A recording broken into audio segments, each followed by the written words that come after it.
मुझे ज्ञात है रावण में असुर भाव उजागर हो रहे हैं। स्वर्ण लंका पाकर भी वो संतुष्ट नहीं हुआ। उसका बड़ा भाई होने के नाते मेरा कर्तव्य है कि मैं उसे सही शिक्षा दूं। अर्थात उसे सत्य का ज्ञान कराने के लिए हम उससे युद्ध करेंगे। अलकापुरी की सेना असुरों की शक्ति को कुचल कर रख देगी। तब मेरा अनुज सत्य से परिचित होकर असत्य का मार्ग छोड़ देगा। आक्रमण! अलकापुरी महाराज धन कुबेर की दशानन लंकेश्वर रावण की दशानन लंकेश्वर रावण की अलकापुरी पति धन कुबेर की दशानन लंकेश्वर रावण की दशानन लंकेश्वर रावण की अलकापुरी पति धन कुबेर की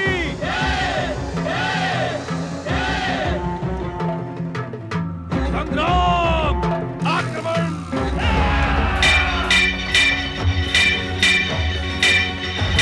हमारी वरदानी शक्ति से भयभीत होकर कहां छुप गए हो भीरू कुबेर? आओ, सामने आओ और हमारे प्रहारों का सामना करो। आओ!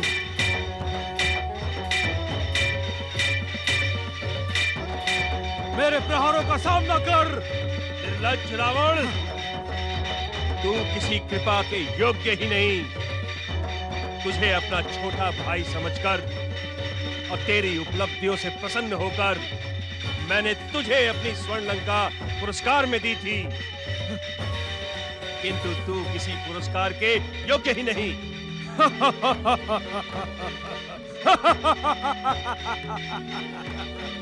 मेरे कृपा का तूने अनुचित अर्थ निकाला दुष्ट। मेरे प्रहार तेरे अत्याचारों से संसार को मुक्ति प्रदान करेंगी।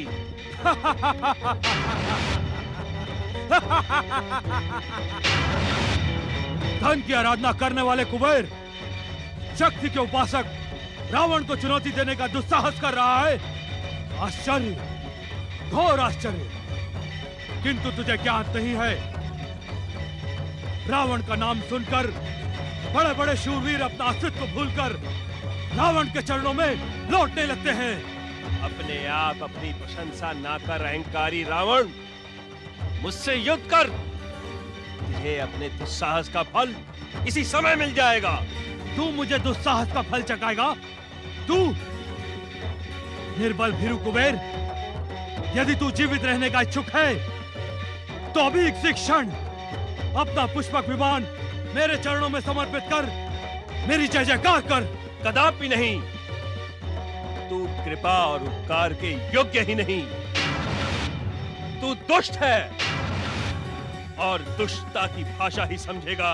मूढ़ बुद्धि रावण, मैं ये युद्ध तुझे दंडित करने के लिए नहीं, अपितु तुझे शिक्षित करने के लिए कर रहा हूं। ले, संभाल मेरा प्रहार।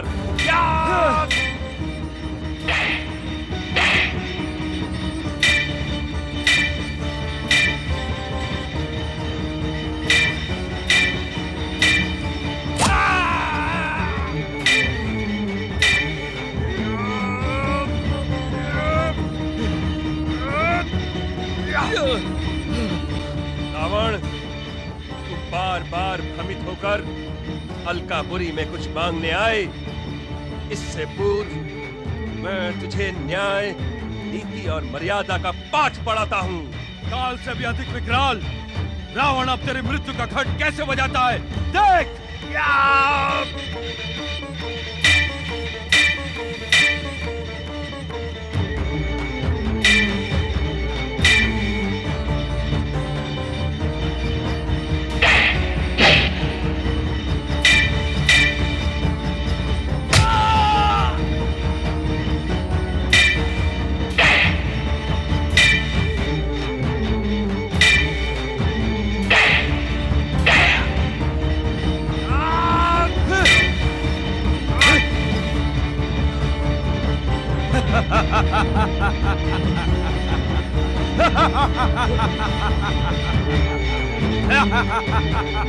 अब बचा ले अपना मृत्यु घट। सावधान रावण। अन्याय, अत्याचार और निर्लज्जता की भी एक सीमा होती है रावण। जिस बड़े भाई ने तुम्हें प्रोत्साहित करने के उद्देश्य से स्वर्ण लंका सहर्ष प्रदान की, उसकी हत्या का विचार कर अपने आप को स्वार्थी न बना। जा, लौट जा यहां से। क्षमा प्रार्थी हूं पितामह, किंतु इस समय मैं आपकी आज्ञा पालन करने में असमर्थ हूं। मैंने अपनी माता कैकसी को वचन दिया है कि मैं कुबेर का पुष्पक विमान प्राप्त किए बिना उन्हें अपना मुख भी नहीं दिखाऊंगा। ये तुम क्या कह रहे हो रावण? तुम्हारी माता केकसी मेरी भी माता है। उनको दिए हुए वचन की पूर्ति करना तुम्हारी भांति मेरा भी कर्तव्य है। यदि तुमने इस बात का उल्लेख पहले किया होता तो इतने निर्दोष व्यक्तियों का रक्तपात न होता। जिस तरह मैंने तुम्हें स्वर्ण लंका प्रदान की थी, उसी तरह मैं तुम्हें पुष्पक विमान भी प्रदान करता हूं। कुबेर, भविष्य में कीर्ति गाथा तुम्हारे स्वभाव की प्रशंसा में कभी संकोच नहीं करेगा। रावण, ऐसे आदर्श भाई के प्रति उपकार व्यक्त करो। इससे तुम स्वयं गौरवान्वित हो और साथ ही मन में संकल्प करो कि अपने भाई के प्रति द्वेष नहीं रखोगे। पितामह, मैंने कुबेर को पराजित किया है। इसका अर्थ यह है कि मैंने इससे पुष्पक विमान अपने बाहुबल से प्राप्त किया है। यदि आप बीच में ना आते तो यह भीरू यमलोक में होता। दशानन लंकेश्वर की, दशानन लंकेश्वर की, दशानन लंकेश्वर की।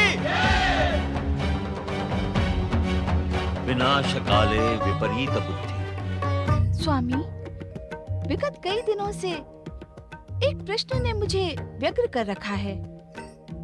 माँ का हृदय सदा अपने पुत्रों के कल्याण के लिए ही व्यग्र होता है। निश्चित ही यह व्यग्रता उसी भाव को लेकर उत्पन्न हुई होगी।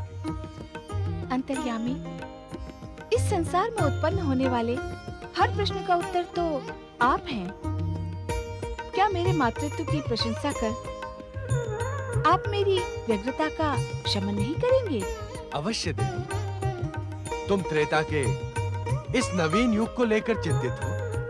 हाँ स्वामी, क्या दैवी शक्तियाँ इस त्रेता युग में उतनी प्रभावशाली नहीं रहेंगी जितनी सतयुग में थी?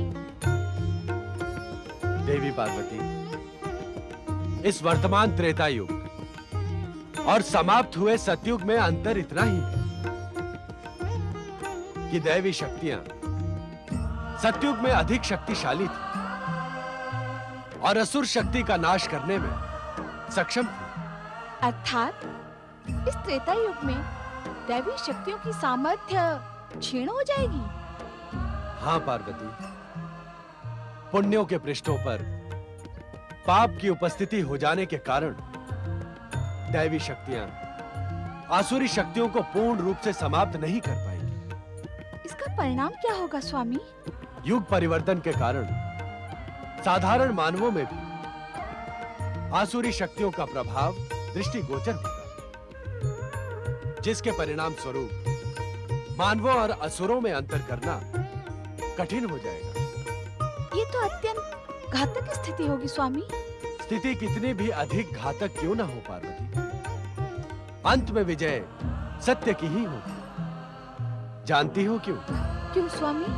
क्योंकि हर युग के सहस्त्र व्यक्तियों के मध्य एक ऐसा व्यक्तित्व जन्म लेता है जो अपने कर्मों से संपूर्ण युग की धारा को मोड़ने में समर्थ होता है। व्यक्ति, व्यक्तित्व, इन दोनों में क्या अंतर है स्वामी?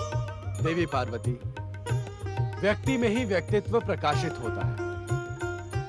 यही कारण है कि यकायक इसमें अंतर करना संभव नहीं होगा। किंतु व्यक्ति तथा व्यक्तित्व दोनों ही भिन्न भिन्न हैं। अर्थात अर्थात व्यक्ति सीमित है, क्षणजीवी, अस्थाई तथा स्थूल, किंतु व्यक्तित्व सूक्ष्म है, असीम है। उसमें स्थायित्व की मात्रा अधिक होने के कारण व्यक्तित्व की धारा सदा प्रवाहमान रहती है। वो युगों युगों तक संसार को अपने कर्मों से प्रकाशित कर समाज का मार्गदर्शन करती है। आपकी प्रसन्नता इस बात का संकेत कर रही है कि आपकी चिंता का शमन हो गया। हाँ स्वामी, इस युग के एक व्यक्तित्व से मेरा साक्षात हो गया है। तुम जमदग्नि परशुराम की बात कर रही हो? हाँ स्वामी। निस्संदेह श्री हरि विष्णु का यह मानवीय अवतार युगों युगों तक संपूर्ण संसार को प्रकाशित तथा सुगंधित करता रहेगा। इस प्रसन्नता का एक कारण ये भी है स्वामी कि माँ तो अपने पुत्रों के कल्याण की चिंता ही करती है, किंतु पिता उसकी यथोचित व्यवस्था भी करता है। नारायण नारायण। ओम नमः शिवाय। प्रणाम माता। अहोभाग्य अहोभाग्य, आज भगवान भोलेनाथ और माता पार्वती के एक साथ दर्शन हुए, वो भी गहन चर्चा में लीन रहते हुए। नारद, तुम्हारे आगमन से चर्चा जीवंत हो उठती है। इस समय तुम्हारे आगमन पर हमें भी प्रसन्नता है। नारायण नारायण। माता, आपकी जीवित चर्चा को अधिक जीवंत करने के लिए मैं यहाँ एक जीवंत प्रश्न लेकर उपस्थित हुआ हूँ। नारद, इस समय तुम जो प्रश्न लेकर उपस्थित हुए हो वह हमें ज्ञात है, किंतु उस दुखद प्रसंग में जीवंतता कहां से उत्पन्न हो गई? क्षमा स्वामी, ये तो चर्चा परिचर्चा के विरुद्ध कार्य है।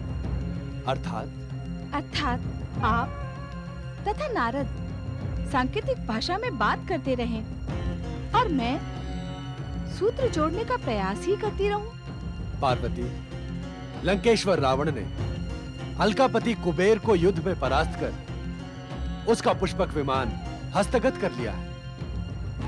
उससे भी अधिक आश्चर्य यह है कि इस दुखद प्रसंग में भी नारद जीवंतता ढूंढ लाया।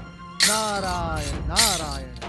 भोलेनाथ, मेरा जीवंत प्रश्न ये है, विनम्र, सदाचारी, न्यायप्रिय एवं आपके परम भक्त कुबेर को दुष्ट दुराचारी रावण ने कैलाश के समीप ही पराजित कर दिया, परंतु आपने उसकी कोई भी सहायता नहीं की।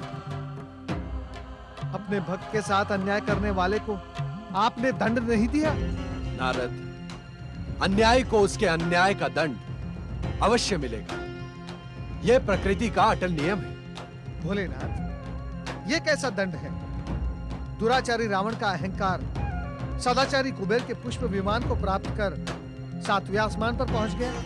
नारद, दुराचारी को कभी कभी दंड तत्काल ही प्राप्त हो जाता है तथा कभी कुछ समय पश्चात। अर्थात? तनिक प्रतीक्षा करो, तुम्हें तुम्हारे इस अर्थात का उत्तर मिल जाएगा। नंदी, आज्ञा स्वामी। कुछ समय पश्चात एक व्यक्ति विमान द्वारा हमारा कैलाश क्षेत्र पार करेगा, किंतु तुम अपनी शक्ति से उसे तब तक रोके रहोगे जब तक हम उससे भेंट न कर लें। जो आज्ञा स्वामी। नंदी, ध्यान रहे, तुम वानर मुखी रूप धारण करो तथा समस्त शिवगणों को अपने साथ लेकर जाओ। जो आज्ञा स्वामी।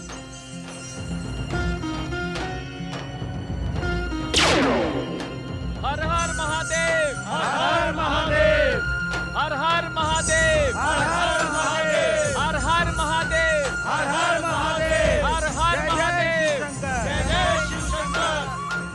अपने सदाचारी विनम्र बड़े भाई कुबेर से कृतज्ञता करने वाले रावण को हमसे मिलना ही होगा नारद। और यह मिलन वास्तव में विचित्र होगा कि इस नवीन त्रेता युग में असुर तथा अशुभ शक्तियां अत्यधिक शक्तिशाली होकर उभरेंगी। आपने तो ये भी कहा था स्वामी कि परिणाम कितने भी अधिक घातक क्यों न हो, विजय सत्य की ही होगी।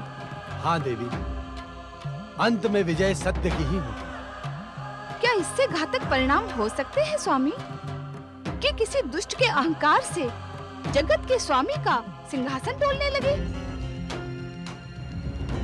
अहंकारी लंकेश्वर को उसके दुस्साहस का उचित दंड दें स्वामी। तुम्हारी इच्छा का सम्मान करते हुए हम कैलाश को इसी क्षण स्थिर किए देते हैं। स्थिर करने से लंकेश्वर को उसकी दुष्टता का दंड कैसे मिलेगा स्वामी? दुष्ट की दुष्टता उसके अहंकार में छिपी होती है। कैलाश के स्थिर हो जाने से उसका अहंकार खंडित हो जाएगा, जिससे उसे सत्य का ज्ञान स्वतः ही हो जाएगा।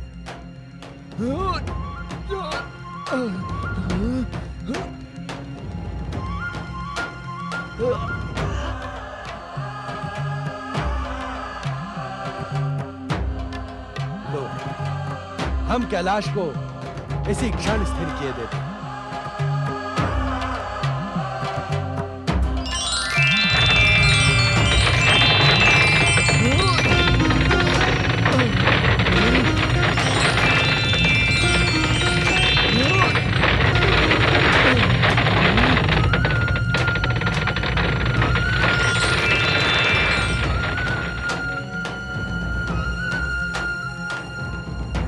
हर हर महादेव, हर हर महादेव, हर हर महादेव, हर हर महादेव, हर हर महादेव, हर हर महादेव, हर हर महादेव। अब तुझे सत्य का ज्ञान हुआ ना मूर्ख? तेरा अहंकार तो ध्वस्त हो गया, दुष्ट। अब यदि प्राणों की रक्षा का इच्छुक है तो पुकार शिव शंकर को। देवाधिदेव महादेव भगवान भोलेनाथ संपूर्ण जगत के स्वामी हैं, अजर अमर हैं। भोलेनाथ को उत्तेजित कर तूने अपने सर्वनाश को निमंत्रण दिया है रावण। परात्पर ब्रह्म शिव शंकर के क्रोध से इस संसार में तेरी कोई रक्षा नहीं कर सकता रावण। शिव गणों, मैं तुम्हारे शिव को पुकारने के स्थान पर ब्रह्मा से पूछूंगा कि उन्होंने मुझे इतना शक्तिहीन वरदान क्यों दिया।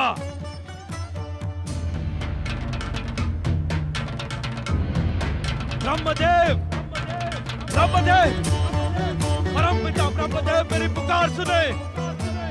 ब्रह्मदेव, यदि आपने मेरी पुकार ना सुनी तो मैं आपका नाम लेकर आत्महत्या कर लूंगा और एक ब्राह्मण की हत्या का पाप आपके मस्तक पर लगेगा। ब्रह्मदेव, आपके मस्तक पर। ब्रह्मदेव, यदि आपने मेरी पुकार ना सुनी तो मैं आपका नाम लेकर आत्महत्या कर लूंगा। जागे स्वामी जागे।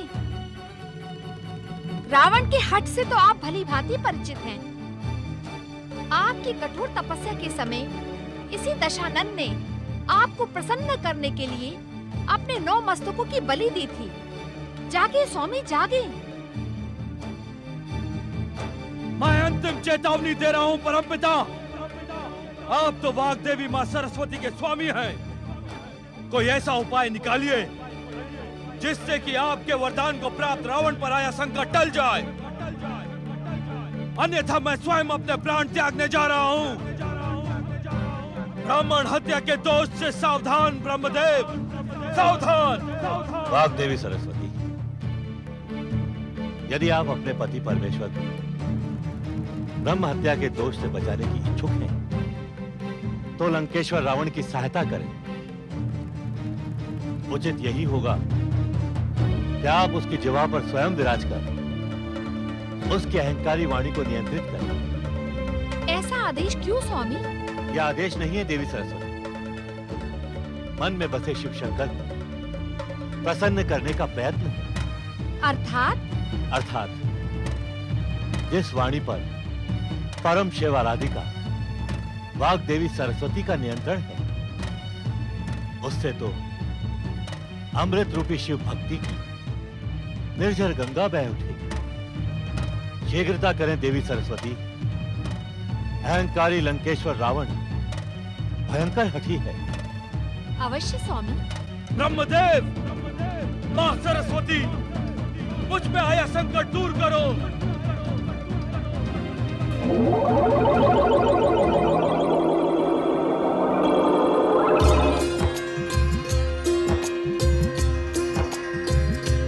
तुमने आशुतोष भगवान शिव शंकर की महानता का बखान बंद क्यों कर दिया शिवगणों?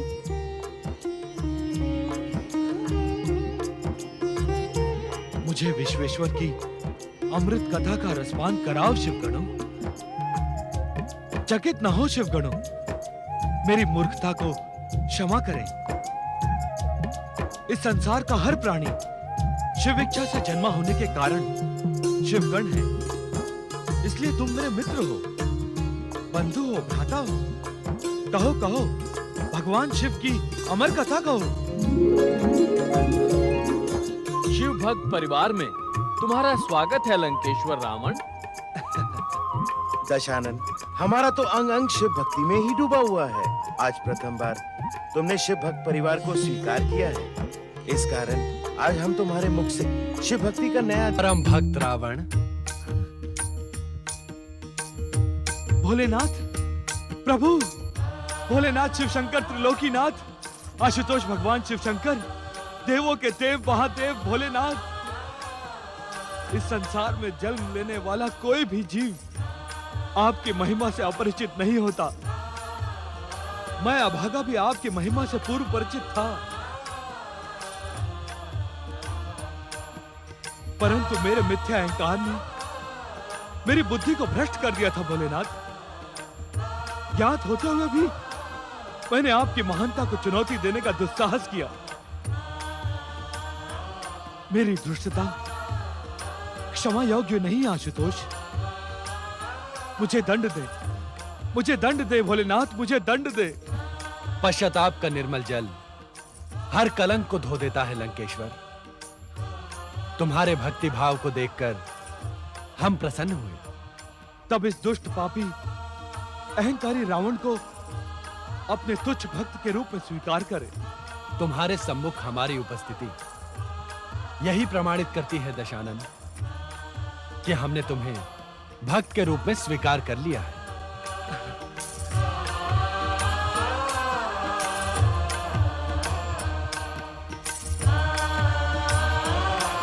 उठो रावण, तुम्हारे द्वारा रचित यह स्तोत्र शिव तांडव स्तोत्र के नाम से चिरकाल तक प्रसिद्ध रहेगा तथा शिव भक्तों को प्रेरणा प्रदान करेगा। आशुतोष भगवान शिव शंकर की, जगदीश्वर भगवान शिव शंकर की। हम तुम्हें वरदान देने को उत्सुक है रावण। अपने योग्य कोई भी वरदान मांगो। दंडित करने के स्थान पर वरदान? वास्तव में आप महान हैं भोलेनाथ, देवादिदेव महादेव। मेरे योग्य आप जो भी समझे वही मुझे प्रदान करें। लंकेश्वर रावण, लो ये चंद्रहास खड़ग धारण करो। ये तुम्हारी शत्रुओं से रक्षा करेगा। किंतु स्मरण रहे लंकेश्वर, यदि तुमने इसका दुरुपयोग करने की चेष्टा की तो यह तुम्हें निशस्त्र कर हमारे पास लौट आएगा।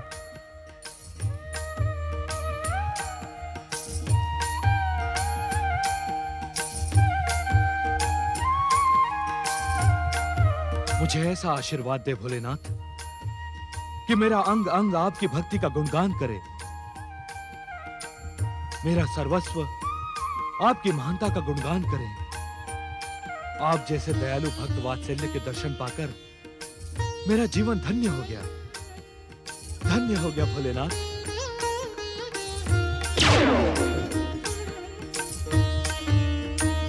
आशुतोष भगवान शिव शंकर की, भगवान शिव शंकर की, जगदीश्वर भगवान भोलेनाथ की।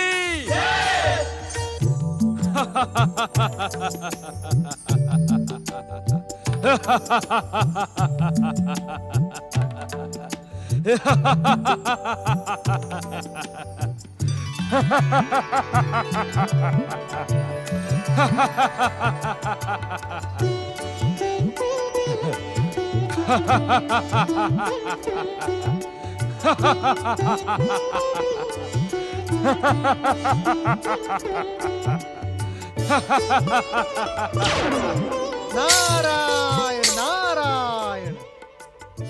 प्रणाम देवर्षि नारद। आपके दर्शन पाकर मैं कृतार्थ हो गया। आश्चर्य है, घोर आश्चर्य। लंकेश्वर रावण, आपको ये कैसे ज्ञात हो गया कि मैं ही देवऋषि नारद हूँ? आपका और मेरा परिचय इससे पूर्व तो कभी हुआ नहीं। आप जैसे महानुभाव को परिचय की आवश्यकता ही नहीं है। आप तो चर्चा से ही प्रचलित और परिचित हो जाते हैं। नारायण नारायण। अर्थात मेरे पिता महामुनि विशर्वा के मुख से मैंने आपकी अनेक कथाएं सुनी हैं। बालकाल से ही मेरे मन में आपके दर्शनों की अभिलाषा थी। आज आपने स्वयं दर्शन देकर मेरी अभिलाषा पूर्ण कर दी। नारायण नारायण। लंकेश्वर, आपसे परिचय होने के पश्चात ऐसा प्रतीत होता है कि आज से पूर्व आपके विषय में जो कुछ भी सुना था सब मिथ्या था। नारायण नारायण। आपने मेरे विषय में क्या सुना था देवर्षि? यही कि श्रेष्ठ तथा विशुद्ध ब्राह्मण कुल में जन्म लेने पर भी आप में राक्षसी अंश अधिक है। वीर होने पर भी आप अहंकारी और अत्याचारी है। देवर्षि नारद। नारायण नारायण। लंकेश्वर, इस समय आपने जो विनम्रता का आवरण ओढ़ रखा है, कहीं वो भगवान भोलेनाथ की भक्ति का प्रभाव तो नहीं है?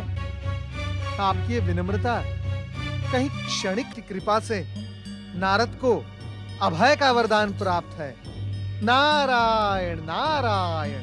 अपने क्रोध पर संयम रखो रावण, अन्यथा तुम कदापि सर्व सिद्धियां प्राप्त नहीं कर पाओगे।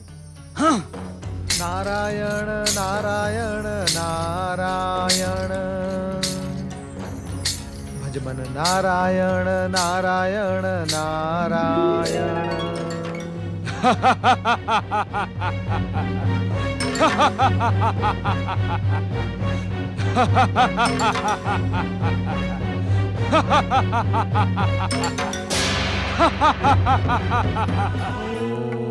नमः शिवाय। ओम नमो नारायणाय। ओम नमः शिवाय। ओम नमो नारायणाय। ओम नमः शिवाय। ओम नमो नारायणाय।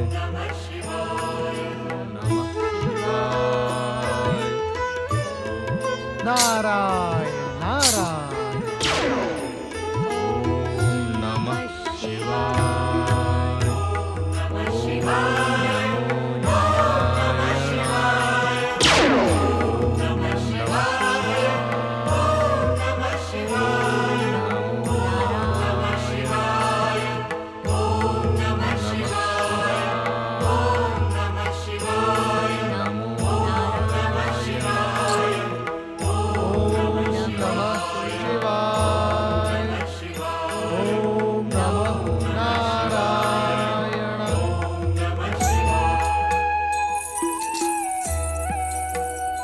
देवर्षि नारद प्रणाम।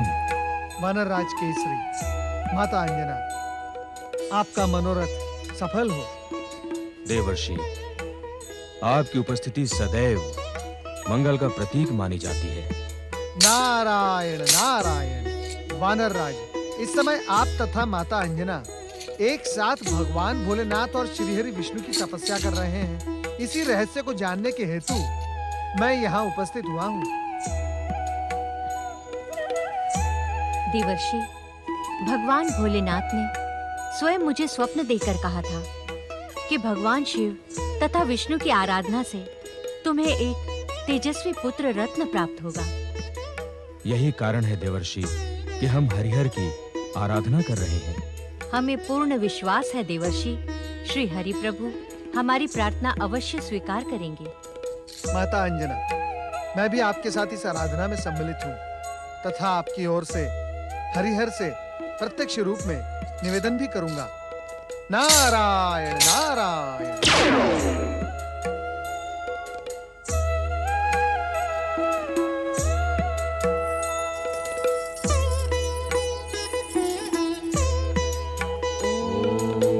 नमः शिवाय। ओम नमो नारायणाय। ओम नमः स्वामी, नारायण नारायण। प्रणाम श्री हरि। प्रणाम माता। माता, श्री हरि विष्णु योग निद्रा में लीन है, परंतु अपने भक्तों की पुकार अवश्य सुन रहे होंगे। योग निद्रा में लीन है, इसी कारणवश उन्हें जगाना उचित नहीं है। परंतु माता, मैं इस समय आपके सम्मुख एक नम्र निवेदन लेकर उपस्थित हुआ हूँ। निवेदन के अतिरिक्त तुम्हें वैकुंठ का मार्ग दिखाई भी तो नहीं पड़ता नारद। तुम्हारे स्वार्थ से हम भली भांति परिचित हैं। माता, कृपया आप रुष्ट न हो। रुष्ट न हूँ तो और क्या करूँ नारद? वैकुंठ में प्रवेश करते ही तुमने श्री हरि को अपने आराध्य होने का चिर परिचित राग छेड़ दिया। नारायण नारायण। माता, ये आप क्या कह रही हैं? श्री हरि विष्णु तो मेरे आराध्य हैं ही। मैं तो प्रत्येक क्षण केवल उनके नाम का स्मरण करता रहता हूँ। मुझे तुम्हारी भक्ति पर संदेह है। भक्त को यदि अपने आराध्य की घोषणा करनी पड़े तो उसकी भक्ति कभी सत्य नहीं हो सकती। माता, यदि आप अपने पुत्र समान नारद पर संदेह करेंगी तो ये दीनहीन नारद कहाँ जाएगा? और वैसे भी इस समय मैं ये सुनकर चिंतित हूँ कि श्रीहरि विष्णु पृथ्वीलोक पर मानव अवतार धारण करने जा रहे हैं।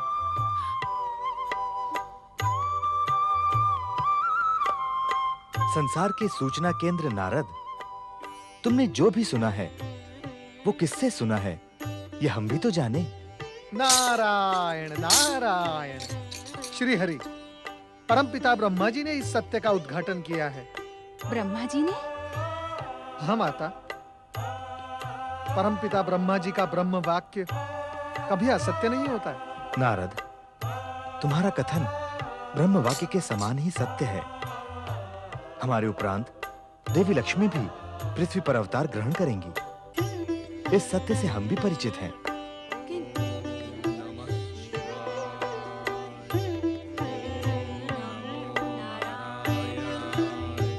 नारद, तुम इन्हीं दोनों का निवेदन लेकर बैकुंठ लोक आए हो ना? श्री हरि, आपके समक्ष संसार का कोई भी रहस्य नहीं रहता। आप तो अंतर्यामी हैं। वानर राज केसरी और महारानी अंजना की सामूहिक प्रार्थना का संबंध आपके मानवीय अवतार से है। अन्य कोई जिज्ञासा शेष है नारद? जिज्ञासा नहीं श्री हरि, निवेदन है। उसे शीघ्र प्रस्तुत करो, क्योंकि मुझे इन दोनों की प्रार्थना का प्रत्युत्तर देने के लिए भोलेनाथ का मार्गदर्शन प्राप्त करना है। नारायण नारायण। श्री हरि, यही अनुरोध लेकर तो मैं यहाँ वैकुंठ में उपस्थित हुआ हूँ। देवी लक्ष्मी, आप इस चर्चा के मध्य पूर्ण रूप से शांत रहिए। क्या आप हमारे मानवीय अवतार से असहमत हैं? आपसे असहमत होने का तो प्रश्न ही नहीं उठता स्वामी। मैं तो आपकी आज्ञा अनुचरी हूँ। नारायण नारायण।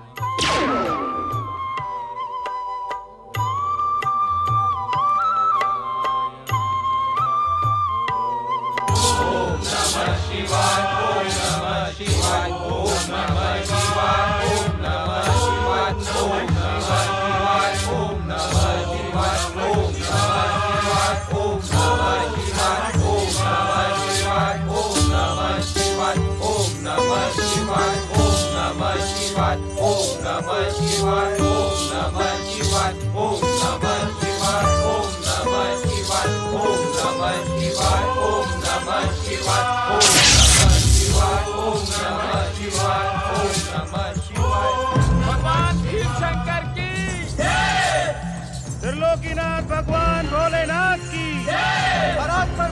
शिव शंकर की। हे भोलेनाथ, सतयुग में आपकी कृपा से कई शक्तिशाली राक्षसों का अंत हुआ, किंतु त्रेता युग के प्रारंभ से ही राक्षस जाति का अहंकार आकाश को स्पर्श करने लगा है। प्रभु देवाधिदेव, आपकी कृपा से हमें राक्षसों से तनिक भी भय नहीं है, किंतु इस वर्ण संकट से हम सभी भयभीत हैं।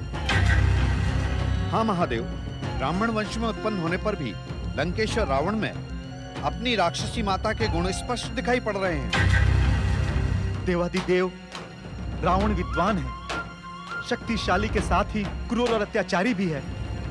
निसंदेह भोलेनाथ, लंकेश्वर रावण अब तक उत्पन्न सभी राक्षसों में सबसे बढ़कर है।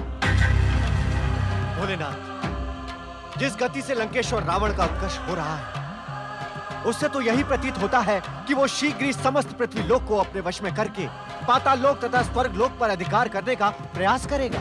तब उसकी क्रूरता तीनों लोकों को मथ डालेगी। देवगणों, आपकी दुश्चिंता से हम अपरिचित नहीं हैं, परंतु हम सृष्टि के नियमों से बंधे हैं। सृष्टि रचना के समय जिन नियमों का प्रतिपादन स्वयं हमने किया था, हम स्वयं उन्हें खंडित नहीं कर सकते। देवगणों, रावण के उत्कर्ष तथा स्वभाव से हम परिचित हैं, किंतु त्रिदेव तब तक उसे समाप्त करने का कोई प्रयास नहीं करेंगे जब तक लंकेश्वर रावण में ब्राह्मण तत्व स्वयं नष्ट न हो जाए। किंतु भोलेनाथ, अपने स्वभाव के अनुसार सशंकित न हो देवराज। हर युग के साथ नवीन मर्यादा, नवीन संस्कृति का प्रारंभ होता है। विशर्वा के पुत्र रावण के जन्म के साथ ही इस नवीन सतयुग का प्रारंभ हुआ। इस युग में हम सभी को सत्य तथा मर्यादा की पुनर्स्थापना करनी है। ये किस प्रकार संभव होगी भोलेनाथ? पवन देव, सतयुग से पूर्व तक शुभ शक्तियां मात्र आप सभी के आह्वान पर उपस्थित होकर अशुभ शक्तियों का सर्वनाश करती थी, किंतु इस नवीन युग में हमारा उद्देश्य मात्र अशुभ शक्तियों का सर्वनाश ही प्रमुख नहीं। किंतु भोलेनाथ, दुष्ट शक्तियों के सर्वनाश के अतिरिक्त अन्य क्या उद्देश्य प्रमुख हो सकता है? मानव के मध्य मानव के समान स्वरूप धारण कर सत्य, सदाचार तथा मर्यादा का उदाहरण प्रस्तुत कर, जिससे युगों युगों तक समाज शुभ शक्तियों के कार्यों का स्मरण कर उनका अनुसरण करे।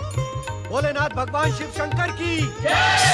त्रिलोकीनाथ शिव शंकर की जय! जगत कल्याण एवं मानव हित में निसंदेह ये महान कार्य होगा देवाधिदेव, किंतु क्या इस कार्य का शुभारंभ हो गया है?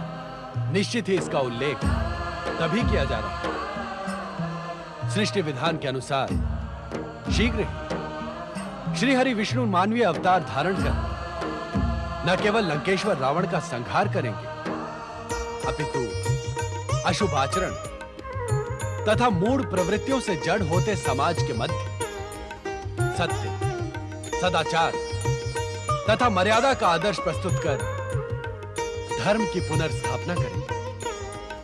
आशुतोष भगवान शिव शंकर की जय! युग की व्यवस्था के अनुरूप इतना ही पर्याप्त नहीं है देवगणों। अर्थात मानव के मध्य प्रेम भावना के जागरण, कर्तव्य भावना के स्मरण तथा मानव मात्र में अटूट विश्वास की उत्पत्ति के लिए श्री हरि विष्णु के अवतार से पूर्व एक शिव शक्ति संपन्न रुद्र अवतार भी प्रकट होगा, जो प्रत्येक कार्य में श्री हरि विष्णु का सहायक होगा। जगत रक्षक भगवान शिव शंकर की जय! रुद्र अवतार अपनी उत्पत्ति के अति निकट है देवगणों। पवन देव रुद्र अवतार की उत्पत्ति के सहायक होंगे। मुझ जैसे क्षुद्र को आपने रुद्रावतार के उत्पत्ति में सेवा का अवसर प्रदान कर महान कृपा की है भोलेनाथ। जय जय शिव शंकर, जय जय शिव शंकर।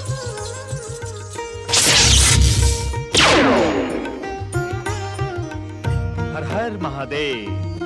हे श्री हरि विष्णु, कैलाश में आपका स्वागत है।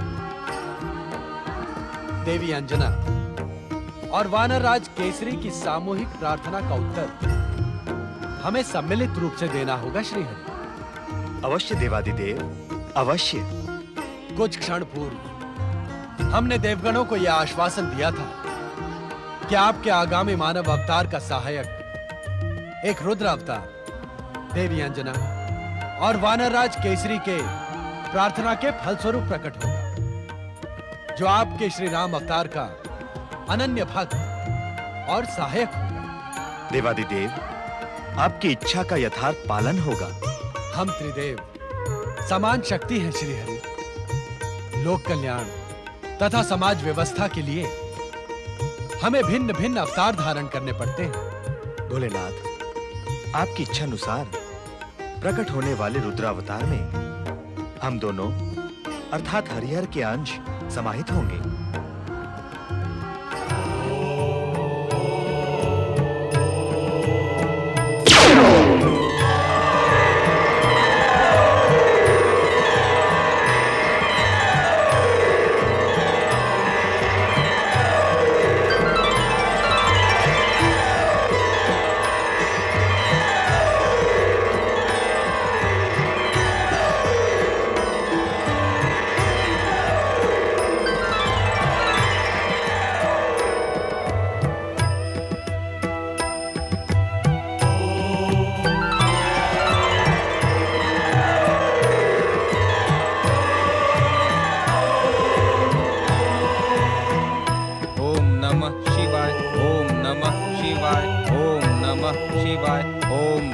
शिवाय, ओम नमः शिवाय। ओम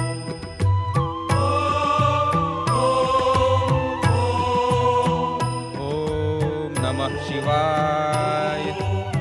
ओम नमो नारायणाय।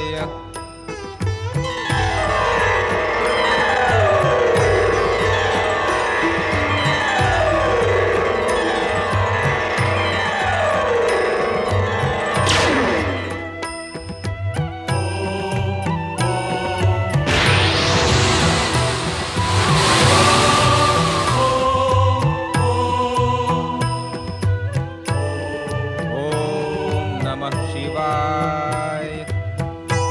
ओम नमो नारायणाय। प्रचोदयात्। ओम आदित्याय नमः। ओम भूर्भुवः स्वः तत्सवितुर्वरेण्यं भर्गो देवस्य धीमहि धियो यो नः प्रचोदयात्। ओम आदित्याय नमः। ओम आदित्याय नमः। ओम आदित्याय नमः। ओम आदित्याय नमः। ओम आदित्याय नमः। ओम आदित्याय नमः। ओम आदित्याय। ऋषिवर, आप सूर्यदेव को अर्घ्य किसके लिए अर्पण कर रहे थे? किसके लिए अर्थात? अपने पराजित, निराश, लाचार पुत्र कुबेर की सफलता के लिए? नारायण नारायण। पराक्रमी पुत्र रावण की विश्व विजय के लिए? नहीं केकसी, मैं इन दोनों के लिए सूर्यदेव को अर्घ अर्पण नहीं कर रहा था। तो क्या स्वयं अपने लिए प्रदान कर रहे थे? तुम्हारे इन विचित्र प्रश्नों का मेरे पास कोई उत्तर नहीं है। मेरे प्रश्न तो क्या, मैं भी आपको विचित्र ही लगती हूँ ना ऋषिवर? केकसी, एक ऋषि किसी व्यक्ति विशेष के लिए प्रार्थना नहीं करता, अपितु प्राणी मात्र के कल्याण के लिए प्रार्थना करता है। प्राणी मात्र अर्थात संपूर्ण विश्व के लिए ना ऋषिवर? तब तो आप उचित कार्य कर रहे थे स्वामी, क्योंकि कुछ ही दिनों में ये संपूर्ण विश्व मेरे प्रिय पुत्र रावण की संपत्ति हो जाएगी। केकसी, जीवन में सफलता की महत्वाकांक्षा अनुचित नहीं है, परंतु अति महत्वाकांक्षा सफलता के लिए घातक हो जाती है। मेरे पराक्रमी पुत्र रावण की सफलता का हर विषय तो आपको विष के समान कटु ही लगेगा। केकसी, क्रोध ऋषियों को शोभा नहीं देता ऋषिवर। मैं क्रोध नहीं कर रहा हूँ केकसी, तुम्हारी दुर्भावना पर चकित हो रहा हूँ। अभी से चकित ना हो ऋषिवर। मेरे पुत्र रावण की विश्व विजय के साथ साथ आपके चकित होने के अनेक अवसर आएंगे। इस समय मेरा मन पूजा आराधना में उत्सुक है, व्यर्थ विवाद का इच्छुक नहीं। पूजा आराधना, मुझे आपका द्वेष और पाखंड भली भांति ज्ञात है ऋषिवर। आप मेरे पुत्रों से द्वेष करते हैं, स्नेह करते हैं एकमात्र कुबेर से। आप कुबेर की सफलता हेतु प्रार्थना करते हैं और मेरे पुत्र रावण की पराजय की कामना करते हैं। अब मैं तुम्हें कैसे समझाऊं केकसी? समझाने की आवश्यकता भी नहीं है ऋषि। मुझे भली भांति ज्ञात है कि आप कदापि इस बात के इच्छुक नहीं हैं कि मेरा पुत्र रावण आपके कुपुत्र कुबेर से महान बने। मुझे क्षमा करो केकसी, मैं तुम्हारी व्यर्थ के विवाद में पड़कर पूजा आराधना में लगे अपने मन को शुद्ध करने का इच्छुक नहीं हूँ। आपके रूप में इस संसार में पहला पिता देखा है ऋषि, जो अपने पुत्र की सफलता से क्षुब्ध होता है। व्यंग के तीखे प्रहार न करो केकसी, मुझे जाने दो। ठहरिए ऋषिवर, आज मैं एक निर्णय आपके श्रीमुख से सुनने की इच्छुक हूँ। कैसा निर्णय? यही कि क्या आप महापराक्रमी रावण को विश्व विजयी देखने के इच्छुक हैं अथवा नहीं। मेरा रावण इस विश्व पर विजय करके रहेगा, इसमें मुझे तनिक भी संदेह नहीं है। किंतु मैं ये ज्ञात करने की इच्छुक हूँ कि विश्व विजयी रावण को देखकर आप प्रसन्न होंगे अथवा क्षुब्ध। मुझे आपके निर्णय का ज्ञान हो गया है ऋषिवर। आप मेरे पुत्र रावण को विश्व विजयी देखने के इच्छुक नहीं हैं। रावण के प्रति आपकी दुर्भावना प्रकट हो गई। अपने पुत्र के प्रति दुर्भावना रखने वाला विश्व के कल्याण का पाखंड करता है। शिव शिव शिव शिव शिव शिव शिव शिव शिव शिव। मेरे मौन का कोई भी अर्थ निकालने के लिए तुम स्वतंत्र हो केकसी। भगवान के लिए इस विषय पर मुझसे कोई अन्य प्रश्न न करना। नारायण नारायण। अपने आप को ऋषि कहलाने वाले इस व्यक्ति के मन की दुर्भावना मुझे भली भांति ज्ञात हो गई है। एक न एक दिन मेरा रावण इन ऋषियों के पाखंड को समाप्त करने में सफल हो जाएगा। इसकी चेतावनी इन्हें आज ही दे दो। ऋषिवर, ऋषिवर, ऋषिवर। नारायण नारायण। प्रणाम रावण माता केकसी, प्रणाम। शिव शिव शिव शिव शिव शिव। संभवतः आपने मुझे पहचाना नहीं ऋषि विश्रवा की धर्मपत्नी और रावण की माता केकसी। मैं नारद हूँ, उन्हीं परमपिता ब्रह्मा जी का मानस पुत्र जिन्होंने आपके पुत्र रावण को दशानन होने का वरदान दिया। नारायण नारायण। आपको पहचानना मेरे लिए कठिन नहीं है देवर्षि नारद। आश्चर्य है, आप पहचान कर भी अपरिचितों जैसा व्यवहार कर रही हैं। इसलिए कि मैं स्वयं आश्चर्यचकित हूँ। आप किस बात पर आश्चर्यचकित हैं? इस समय आपके यहाँ प्रकट होने पर और ये सोचकर कि आपका मुझसे क्या प्रयोजन सिद्ध हो सकता है।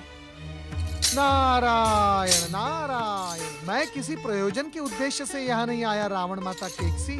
जहाँ तक मेरा आपसे परिचय है, आप बिना प्रयोजन के कहीं नहीं जाते देवर्षि। ये आप क्या कह रही हैं रावण माता केकसी? मैं तो बिना किसी प्रयोजन के हर एक शिव भक्त को सत परामर्श दिया करता हूँ। और स्वयं उस विष्णु की भक्ति करते हैं आप, जो सदा देवताओं की विजय और असुरों के पराजय के इच्छुक रहते हैं। नारायण नारायण। रावण माता केकसी, परमपिता ब्रह्मा जी, श्री हरि विष्णु और भगवान भोलेनाथ में अंतर आप जैसी नारियां ही कर सकती हैं। मुझे तो विश्व का संचालन करने वाली इन त्रिगुणी शक्तियों में कोई भी अंतर नहीं दिखाई पड़ता। कहिए, किस शिव भक्ति का सत्परामर्श लेकर उपस्थित हुए हैं आप? नारायण नारायण। गगन मार्ग से जाते समय उत्सुकतावश मैंने आप पति पत्नी का संवाद सुना। आप अपने पुत्र रावण की विश्व विजयी कामना पर ऋषि विश्रवा से समर्थन की इच्छुक थी किंतु वे तो मौन रहे। ऋषियों के पाखंड से मैं भली भांति परिचित हूँ, किंतु आज पता चला कि देवताओं के ऋषि नारद भी पाखंड के महारथी हैं। नारायण नारायण। नहीं नहीं रावण माता केकसी, ये आप क्या कह रही हैं? यही कि देवर्षि नारद पति पत्नी का वार्तालाप गुप्त रूप से सुन रहे थे। ये दृष्टता आपको शोभा देती है देवर्षि नारद? नहीं रावण माता केकसी, नहीं। गुप्त रूप से नहीं, अपितु मैंने सब कुछ प्रकट रूप से सुना है। जब आपका तीव्र स्वर आकाश की ओर गया तब मेरा ध्यान आपकी ओर गया और मेरी उत्सुकता जाग गई। नारायण नारायण। और सब कुछ सुनने के पश्चात मैं आपके सम्मुख प्रकट होने के लिए विवश हो गया। आपकी विवशता का कोई विशेष कारण? नारायण नारायण। रावण माता केकसी, यदि आप सत्य ही अपने पुत्र रावण की सफलता की इच्छुक हैं तब आप मेरी बात ध्यान से सुने, अन्यथा मैं तो क्या रमता जोगी बहता पानी अभी प्रकट हुआ था, अभी अदृश्य हो जाता हूँ। क्षमा देवर्षि, क्षमा। वास्तव में अपने पति की उपेक्षा से मेरा मन खिन्न था। नारायण नारायण। अन्यथा केकसी के जीवन का एकमात्र उद्देश्य तो अपने पुत्र रावण की सफलता और विश्व विजय ही है। तो फिर रावण माता केकसी, अपने मन की खिन्नता को त्याग कर अभी जो कुछ भी मैं कहने जा रहा हूँ उसे ध्यान से सुने। कहे देवर्षि, कहे। रावण माता केकसी, रावण की विश्व विजय, उत्कर्ष और सफलता के लिए आप इसी पवित्र नदी के तट पर एक सहस्त्र पार्थिव शिवलिंग बनाकर उनकी पूजा के उपरांत इसी नदी में विसर्जित करने का संकल्प करें। क्या ऐसा करने से मेरी मनोकामना पूर्ण हो जाएगी देवर्षि नारद? नारायण नारायण। भगवान भोलेनाथ अपने भक्तों को सदा संतुष्ट करते हैं। उनसे अधिक चमत्कारी इस विश्व में दूसरा कोई नहीं है। जो भी भक्त उन्हें प्रसन्न करने में सफल हो जाता है फिर वो विधि के विधान को बदलने में भी सक्षम हो जाता है। संकल्प पूर्ण होने के पश्चात आपका पुत्र रावण भी विश्व विजयी हो जाएगा। नारायण नारायण।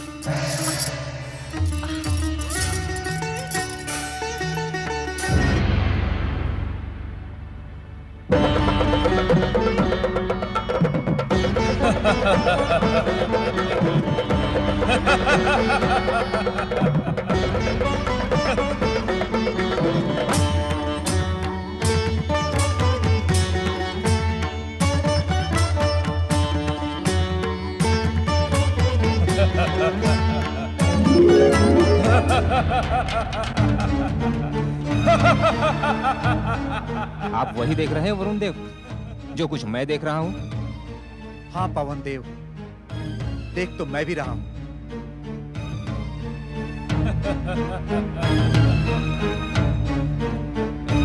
ये पुष्पक विमान तो परम शिवभक्त कुबेर का है।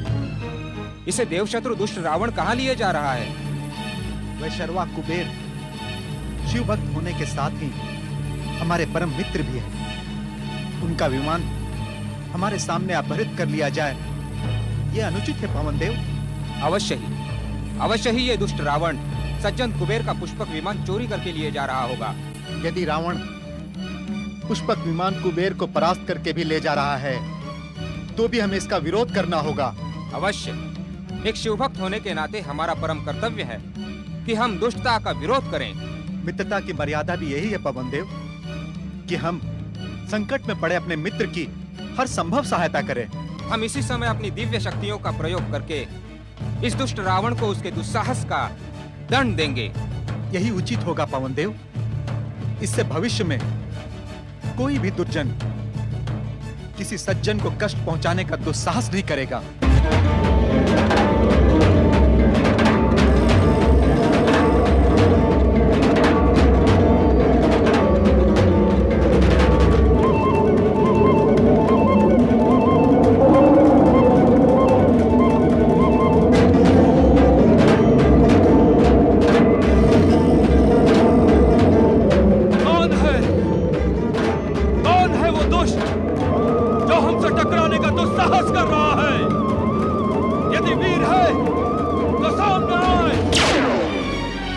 शत्रु रावण, तू जिस मार्ग से वैश्रवा कुबेर का ये पुष्पक विमान लेकर आ रहा है, उसी मार्ग से लौट जा और हमारे परम मित्र कुबेर से अपने दुष्टता की क्षमा याचना करते हुए ये पुष्पक विमान उन्हें लौटा दे। ये पुष्पक विमान मैंने अपने बाहुबल से प्राप्त किया है। मुझे आदेश देने वाले तुम होते कौन हो? हम वैश्रवा कुबेर के परम मित्र हैं। यदि तुमने हमारा आदेश नहीं माना तो हमारा क्रोध तुम्हें समाप्त कर देगा। तुम समाप्त करोगे रावण को? ब्रह्मा जी से दशानंद होने की शक्ति प्राप्त करने वाले रावण को? चंद्रहास खड़क देने वाले परात्पर ब्रह्म भगवान शिव के विशेष कृपा प्राप्त करने वाले रावण को? तुम मारोगे लंकेश्वर रावण को?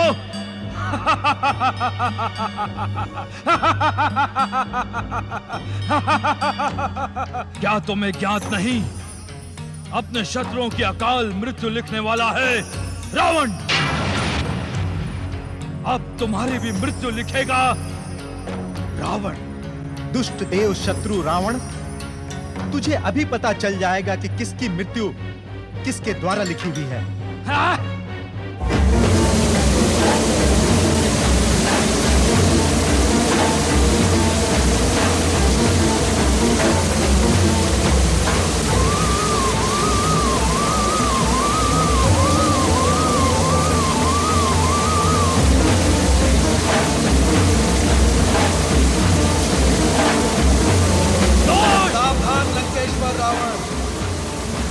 यदि तुमने इस चंद्रहास खड़ग का दुरुपयोग किया तो ये तुम्हें निशस्त्र कर हमारे पास लौट आएगा। महादेव, भोलेनाथ, आपने मुझे कर्तव्य बोध कराकर इन दुष्टों की प्राण रक्षा करवा दी, किंतु इस समय आपका परम भक्त रावण स्वयं संकट में है।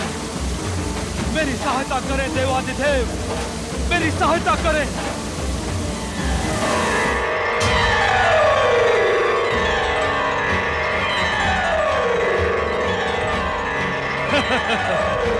तो क्या देवादिदेव शिव अब दुष्टों को अभय प्रदान करेंगे?